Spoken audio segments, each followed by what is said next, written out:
In spite of the prevalence of digital estate agents meeting, in-person meeting skill is still crucial for a successful real estate agent. Most transactions still rely on face-to-face meetings. This means that if you want to make more sales, you need to be intentional about how you'll show up at these appointments. To ensure a successful meeting, you need to be both a direct professional as well as a supportive and talkative neighbor. Your clients want to hear about the benefits of your investment and how their investment will help them achieve their goals. So if you want to know how you can land more clients, then this video is for you. For today's video exclusive for our core members, we will be talking about how you can hold a successful meeting as a real estate agent. If there's one thing HGTV has taught us all, it is that real estate is complicated. Whether it is buying a house, selling one, renovating, building, or managing a property, each different facet of real estate comes with its own set of challenges. If you work directly with clients and provide services, it can be difficult. You have to keep clients happy and help them get what they want. However, if their expectations are high, you must rein them in and make sure they aren't being too greedy. Whether you're an agent or broker, customer service can be hard in a gig economy. Besides dealing with the typical challenges of their jobs, real estate professionals are faced with multiple different pain points that affect their work. These pain points often translate into 13 tips for what you can do to provide better service to your clients. The first pain point is building trust with your clients. Regardless of someone's purchasing, renting, renovating, or something else, a real estate agent plays a huge role in a person's life. For those fortunate enough to have a stable place to call home, it represents safety and familiarity, a place to create memories, and their literal and figurative shelter from the storm. If there is a lack of trust on the client's end, it can make everything else more difficult. A study found that only 11% of people completely trusted their real estate agents, which is an issue when trying to close a deal. The first tip is to communicate with your clients proactively. There are many moving parts in a real estate transaction. Bundling all the information and communicating it in a timely manner can help to alleviate any distrust that may be present from clients. Communicate with your clients to ensure that you don't have any negative instances. Whenever there is an important piece of information, you should let them know quickly. Scheduling weekly check-ins is a great way to proactively communicate with clients. This will make sure they know about any upcoming updates and also have an opportunity to ask any questions that may be on their mind. In addition to providing a unified and seamless service for your clients, you play a crucial role as a point of contact. If there's any reason for them to be nervous or concerned, maintain communication with them from the beginning and convey your enthusiasm. Compassion or empathy is another key in any profession that deals with people. It can help you understand their point of view and take care of them better. However, when working for a company or industry for a long period of time, it can be easy to normalize the problems and complaints. When you sell real estate, the concept of buying and selling a house becomes routine. You see the process all the time, and it is something that you do often. It can happen so often that you become desensitized to how serious an individual buyer or seller may feel. In order to better understand your client, focus on their emotional concerns. Ask them how they are feeling, or if they are comfortable with the process, and listen attentively when they answer. Doing so will allow them to express themselves and give you insights into their perspective. When asking questions back, assume their point of view. You can relate back to the very first thing you did when you bought a house or had your roof fixed, for example. To build a stronger rapport with them and to show that you understand how they feel, show that you are sharing similar experiences. The next pain point is to understand your client's needs accurately. It's difficult to provide a great customer service if you don't understand someone's needs. But since your ability to best serve your clients relies on understanding someone's needs, it's something you need to invest time and energy into. One tip is to emphasize transparency. At the core of real estate, it is a commodity. Though people may develop emotional attachments to their property or when buying and selling, it is important to be honest about everything in order to have leverage. Pragmatic as it may be in some ways, it also makes providing great service more difficult. Essentially, how can you fulfill a need you don't know about? One way to overcome this problem is to be transparent with your clients. When you're open with them, they might then also open up with you. One research revealed that most people are worried about being honest for fear it will have a negative impact. However, the results show that honesty is the right option and has the potential to make relationships stronger in the long term. Promote transparency by empowering clients to find information on their own. For example, create a blog or knowledge base.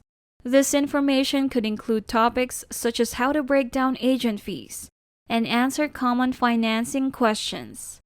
By actively educating your clients, you signal that you're not trying to hide something and want to help them be as informed as possible. A great way to understand what someone wants is to ask them. Ask questions, listen carefully, and make sure you build off of your previous information shared. You can start by finding out if they are first-time buyers or if they want to invest in their third or fourth home. This will help you shape your next few questions. For example, with a first-time buyer, you would want to ask for more details about what they have done for financing. Obviously, they will not have these types of details squared away, whereas people who have bought homes before probably would. It is important to ask clients the right questions. It is effective to have different sets of questions for different buyer types too. Use open and close-ended questions. Open-ended questions are good for getting more information, and close-ended questions can help get clarity on a certain subject. If possible, take a recording of the conversation with the client's consent. This will better show what was discussed during the conversation rather than any notes you took during the meeting. The recording also ensures that your focus remains on the client and not on writing down notes. Aside from that, you should practice active listening. Hearing and understanding are two different aspects, and just because we hear the content of a message doesn't mean we understand everything about it. We might be distracted or momentarily thinking about something to talk about. Active listening is the act of being present to your speaker. If you give your speaker your full attention, they'll know that and have even more conviction in what they're saying. To get most out of the conversation, set up an environment that encourages active listening. Turn your phone to silent and put it away from view. If you are in front of a screen, turn it off or move away. This will limit distractions so you can focus quickly on what is being said. Active listening provides you with the opportunity to get all the details and information you need to provide a good service for your client. Without it, you might miss some important details. Practice is essential, so don't be hard on yourself if you're not perfect at it right away. Another pain point is accommodating your clients' schedules. Many real estate transactions are high stakes, meaning they take a lot of time and thought. Someone might be able to steal away from work an hour or two, but that will likely not be enough to view a property or go over renovation plans. In order to best serve the client, it's probable that you'll need to meet them outside the normal Monday through Friday 9 to 5 window. You may need some help from your staff in order to maintain a good work-life balance and avoid burnout. So what should you do? You should consider an autoresponder. Customers like quick responses. In fact, over a third of customers expect a response in an hour. And if they have to wait more than 6 hours, they'll probably take their business elsewhere. People reach out at any time during the day, and it can seem impossible to respond back to everyone in a timely manner. Every client usually has the same question, so you could answer these queries for future clients. It's possible you could also use an autoresponder to get in touch quickly and effectively. Though an autoresponder won't be able to handle nuanced issues, They can be useful to send out related knowledge-based articles or simply as a way to set expectations for a client by letting them know when staff will be present and able to respond to a request. You can also set up an emergency line. Have a planned response for emergencies. In case of emergencies, it is not possible to wait. These are typically rare occurrences, but plans should be in place nonetheless. For example, if there is an emergency line, it can be used in the event of something urgent occurring. You may want to send automated emails in response to certain actions, such as when someone clicks on your website link. A good phrase to use would be, "If it's an emergency, please contact us at X." It is subjective what defines an emergency, so it may be wise to create some guidelines about what is an emergency to you and link with those in the same message. In addition, you can also implement rating schedules.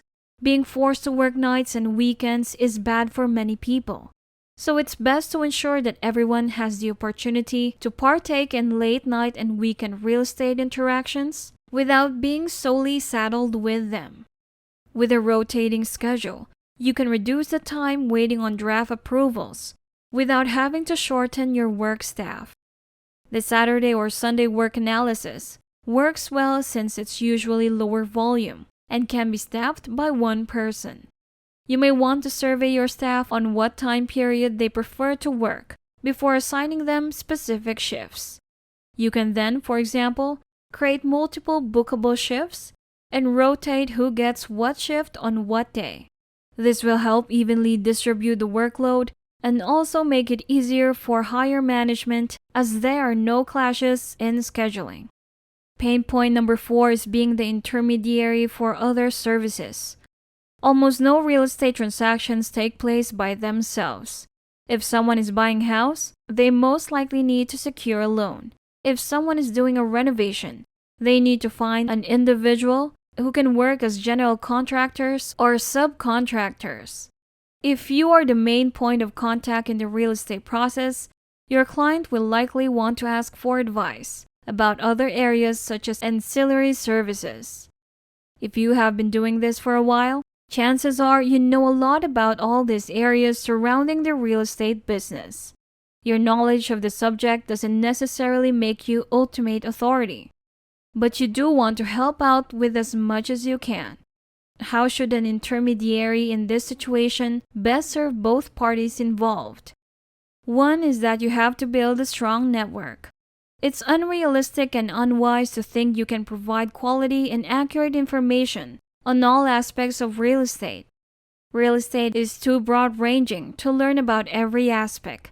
It is important to provide a client with a service that not only involves your expertise, but also other areas. By doing so, you are setting them up for success in the future by utilizing professionals in the network. Participating in industry networking events can be a great way to start making those connections.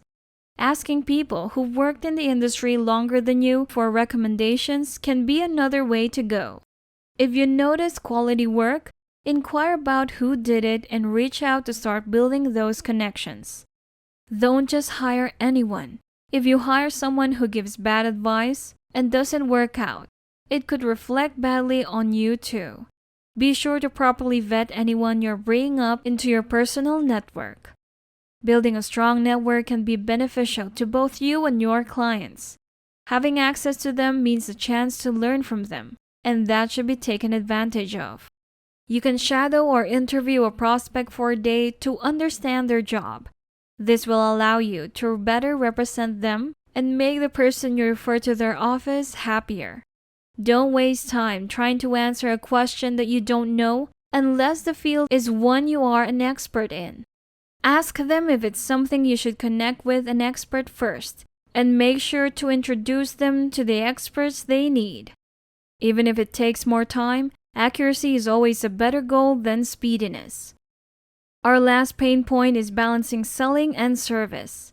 In the real estate industry, there are a number of roles that involve both selling and service. These professions include real estate agents, home builders, and designers. In each role, they have to be a consultant. However, every now and then, they will have to sell their services to clients. Finding balance can be difficult. A clear judgment call can be hard to decide when you should be selling and when you should be serving. But over time, most people develop a sense of personal purpose. If this is not the case for you, there are ways to help find your true north. For too long, many salespeople were only interested in how best to serve themselves or their company instead of the customer. They would do almost anything to convince someone to buy their product, whether or not it was a good decision for the person in front of them. A consultative approach to marketing is best because it only benefits you in the long term, whereas a hard sell will only work in the short term. When using this type of marketing, if a client is not happy with your services, they will not refer you or continue doing business with you. Start by finding out the client's needs and goals, and if you're not a good fit, offer your best advice on who might be. Though you might have a wide variety of skills, you can be successful in sales with help from friends and coworkers. It's important to seek out assistance when necessary. You can't do everything. It's generally a good idea to hand off your client to someone with more knowledge of the subject when you are struggling. But it's also important to set expectations from the start so they don't feel taken advantage of. To avoid fraud and make the process as seamless as possible, tell your interviewer your role in the interview process. Make sure to also explain how connecting them with another team is beneficial to them, and do a warm handoff so they don't have to repeat any information if you are replaced. Setting expectations up front will make it easier for both you and your clients. They won't be caught off guard, and you'll have the power to make decisions without fear of upsetting them. The real estate industry has many facets and can be used to serve many purposes in a person's life. As a result, finding good customer service is important for the real estate industry. We believe in the power of creativity. You see, we know how complicated marketing can be and how arduous a day-to-day work is. But when you work hard, you create a successful future for your clients, and that's something well worth the effort. That's it for this video, core member. What did you think of the steps and tips we've shared? When are you going to start, if not today? Let us know in the comments below. And don't forget to subscribe to our channel, click the notification bell, and like this video. If you think that we have delivered value, please share this video with one person. Just one share is enough for us, for you to show your appreciation for the commitment and hard work we all put together in creating this video that teaches and helps you on your mission of building your own fortune. And you don't know that one share could go a long way. Keep in mind that no matter how many times you're going to watch this video, you won't see any results unless you take action. Goodbye and see you in the next one.